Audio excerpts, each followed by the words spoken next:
by itself? Well, you know, I got into the habit simply because of the type of music that was being played. I love those hot guitars, you know, Charlie Christian, you know, when he played, and Django Reinhardt. Sure. And my friend Tal Farlow, and even the great Barney Kessel, you know.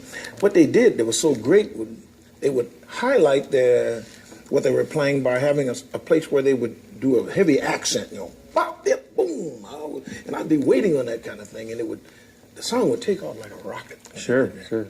But in the early days, I had my early songs. I wrote a song called Clockwise, and it was supposed to remind me of a clock.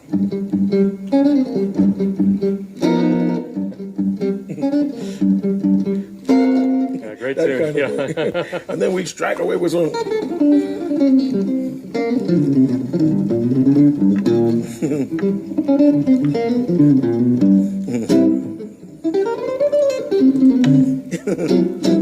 Not quite what I wanted to say, but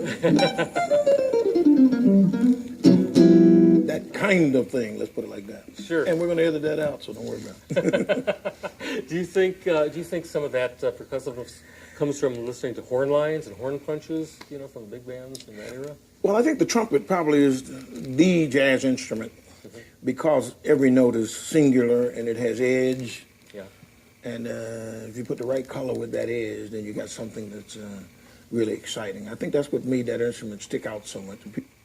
People like Louis Armstrong and Dizzy Gillespie and a few others, or many others, actually made that the jazz instrument. So I listened to it for lines. My favorite was Clifford Brown.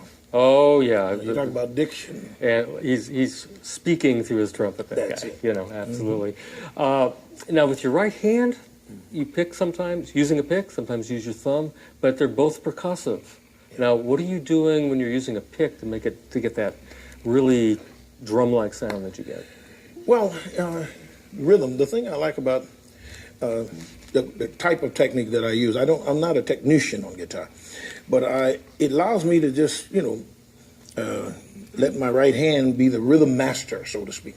Sure. And even if you miss a note or two, you're still in rhythm. So you keep the rhythm going and you add some notes to it. And rhythm's the #1 ingredient. Yeah, You yeah, bet. I think so. But you spoke a good point is being made there. It's also about the instrument. Some instruments are more percussive than others. That's true. In the early days, I used to use Guild guitars. Oh, sure. They weren't quite as mellow as the Gibson guitars, but on the other hand, they were good for diction. Every note was separate, you know, and clean. And then they had others. And as a matter of fact, the one that I play now, the one that I created for Ibanez, I'm not bragging about my own guitar, but when I designed it, I wanted to make sure